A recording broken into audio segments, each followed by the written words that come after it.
Your body language tells more than words. لغة الجسد بتاعتنا دايما بتعرفنا حاجات أكتر بكتير من الكلمات. عشان كده always sit up straight because it shows confidence. كل ما أقعد بشكل صحيح كل ما هيبين قد إيه أنا واثق من نفسي. Make eye contact shows respect. طول ما أنت باصص له وأنت بتكلمه أنت مركز معاه مديله احترامه. And don't forget to nod while listening. It shows engagement. And don't forget the open posture.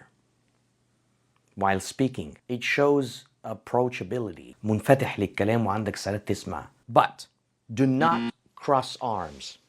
Defensiveness. خايف من حاجة. Do not look at the phone or text while speaking. تتكلمش معاه وانت بتعمل حاجة تانية مثلا because it shows disrespect. Do not slouch. Go like. It shows a lack of confidence somehow.